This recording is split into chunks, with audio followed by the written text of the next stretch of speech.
Kitab Kejadian. Mungkin yang langsung kepikiran di kepala kita itu cerita-cerita yang kita dengar dari kecil ya. Adam dan Hawa, Bahtera Nuh, Menara Babel. Tapi gimana kalau saya bilang Kejadian itu jauh lebih dari sekedar kumpulan cerita kuno. Anggap aja ini semacam prolog, babak pembuka yang super penting dari sebuah drama besar yang menentukan arah dari semua cerita yang akan kita dengar selanjutnya. Pertanyaan ini, di mana letak salahnya? Kayaknya kita semua pernah nanya deh. Kita lihat berita, kita lihat dunia di sekitar kita, atau bahkan saat kita ngaca, seringkali ada perasaan yang mengganjal. Kok kayaknya dunia ini nggak sebagaimana mestinya ya? Ada sesuatu yang retak. Nah ternyata, ribuan tahun yang lalu, lembaran-lembaran pertama Alkitab itu udah bergulat dengan pertanyaan fundamental yang sama persis. Oke, jadi biar gampang kita akan bedar alur besar ini dalam 5 babak. Kita mulai dari cetak biru yang sempurna, lalu kita lihat gimana keretakan besar itu terjadi, kita temukan secercah harapan pertama, kita ikuti jejak janji itu mulai berjalan, dan terakhir kita saksikan gimana ada tangan tak terlihat yang bekerja di balik layar. Oke, yuk kita mulai dari babak pertama. Sebuah cetak biru yang sempurna. Jadi gimana sih dunia ini dirancang pada awalnya? Konsep pertama yang harus kita pegang, dan ini revolusioner banget pada zamannya, adalah ex nihilo. Artinya, dari ketiadaan.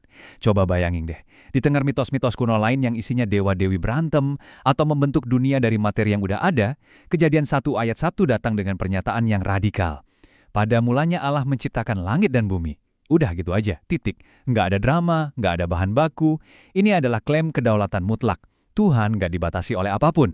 Dan yang keren banget dari cara ceritanya disusun, kalau kita perhatikan strukturnya, ini bukan sekedar daftar belanjaan loh, ada sebuah simetri puitis yang indah. Lihat polanya di sini. Hari pertama sampai ketiga itu tentang membentuk panggungnya, misahin terang dari gelap, air dari langit, daratan dari lautan. Nah, hari keempat sampai keenam, panggung yang udah jadi itu mulai diisi. Ini adalah sebuah tarian kosmik yang bergerak dari kekacauan menuju keteraturan yang sempurna. Terus gimana kita harus menafsirkan kata hari di sini? Nah, disinilah ada beberapa cara pandang teologis yang sama-sama dihormati. Ada yang percaya ini 6 hari harfiah, 24 jam. Ada yang melihatnya sebagai kiasan untuk era-era geologis yang panjang. Ada juga yang memahaminya sebagai kerangka sastra untuk menyampaikan kebenaran teologis. Tapi yang menarik, mau tafsirannya gimana pun soal bagaimana dan berapa lamanya, semua pandangan Kristen yang ortodoks ini setuju pada satu hal fundamental yang sama, Tuhanlah sang arsitek utama yang berdaulat penuh atas ciptaannya. Dan di puncak dari semua mahakarya ini, hadirlah kita, manusia, yang diciptakan menurut imago Dei, gambar Allah. Ini sering disalahpahami, seolah visi kita mirip Tuhan. Bukan itu. Intinya lebih ke fungsi dan tugas kita. Manusia itu seperti ditunjuk jadi duta, jadi wakil Tuhan di bumi, dengan mandat mulia untuk mengelola, merawat, dan membuat seluruh ciptaan ini berkembang. Tapi kita semua tahu kan, ceritanya nggak berhenti di taman yang indah itu. Kita masuk babak kedua, keretakan besar. Bagaimana semua kesempurnaan ini bisa hilang? Pemicunya, yang sering kita sebut kejatuhan, itu jauh lebih dalam dari sekedar makan buah terlarang. Buah itu cuma simbol. Akar masalahnya adalah pemberontakan, hasrat untuk jadi Tuhan atas diri sendiri. Bisikan yang bilang, aku nggak butuh definisi baik dan jahat dari Tuhan. Aku bisa kok nentuin sendiri. Ini adalah semacam kudeta kecil di Taman Eden. Dan dampaknya, wah berantakan semua, kayak efek domino. Satu tindakan pemberontakan itu langsung merusak 4 hubungan fundamental sekaligus. Pertama, hubungan dengan Tuhan putus, muncul rasa takut, jadi sembunyi. Kedua, hubungan dengan diri sendiri hancur, muncul rasa malu. Ketiga, hubungan dengan sesama retak, harmoni berubah jadi saling salahin. Dan terakhir, bahkan hubungan dengan alam pun rusak. Kerja yang tadinya mulia, sekarang jadi susah payah. Ini kehancuran total.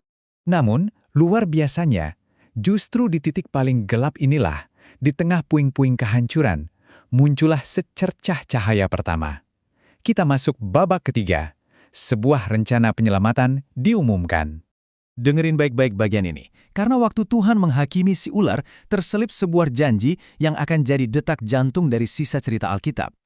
Ayat ini, Kejadian 3:15, sering disebut proto-evangelium, atau Injil yang pertama. Ini momen yang super krusial, sebuah bisikan harapan di tengah keputusasaan. Yuk, kita coba bedah janji misterius ini. Ada keturunan perempuan, ini menunjuk ke seorang pahlawan bagi umat manusia yang akan datang.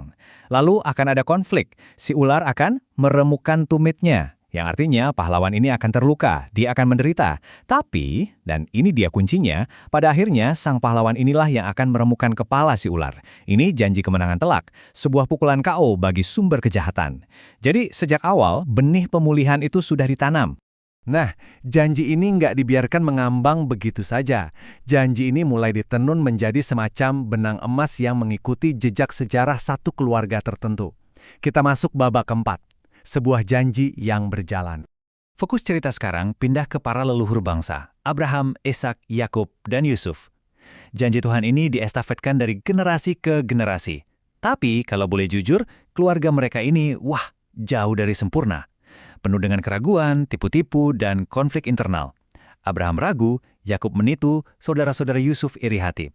Tapi yang menakjubkan adalah gimana di tengah semua kekacauan dan kegagalan manusia ini, Tuhan secara ajaib tetap setia pada janjinya, memastikan benang emas itu nggak pernah putus.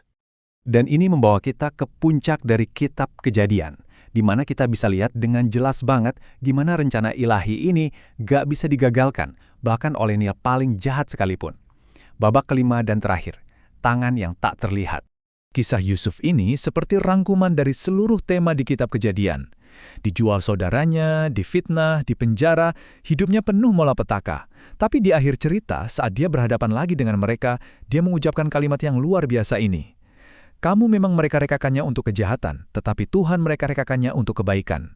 Ini dia intinya. Tangan jahat manusia dan tangan Tuhan yang berdaulat bisa bekerja dalam satu peristiwa yang sama, dan tujuan Tuhanlah yang pada akhirnya menang. Nah, kalau kita lihat dari kacamata teologi Kristen, kisah-kisah ini bukan cuma sejarah biasa. Mereka adalah tipe atau bayang-bayang yang menunjuk ke realitas yang lebih besar. Adam, kepala umat manusia pertama yang gagal, menjadi bayangan dari Adam terakhir yang berhasil. Ishak, anak terkasih yang rela dikorbankan, menunjuk pada anak tunggal yang benar-benar dikorbankan. Yusuf, yang ditolak saudaranya, tapi bangkit untuk menyelamatkan mereka, menjadi cerminan dari raja yang ditolak namun bangkit untuk menyelamatkan dunia. Kejadian itu terus-menerus memberikan petunjuk tentang apa yang akan datang. Jadi, kalau kita tarik kesimpulan, apa itu kitab Kejadian? Ini jauh lebih dari sekedar buku sejarah. Ini adalah fondasi teologisnya, sebuah kompas untuk keseluruhan Alkitab. Kitab Kejadian dengan brilian mendiagnosis masalah fundamental kita, dunia yang retak karena pemberontakan, dan pada saat yang sama menunjuk ke satu-satunya solusi, janji akan datangnya seorang penebus.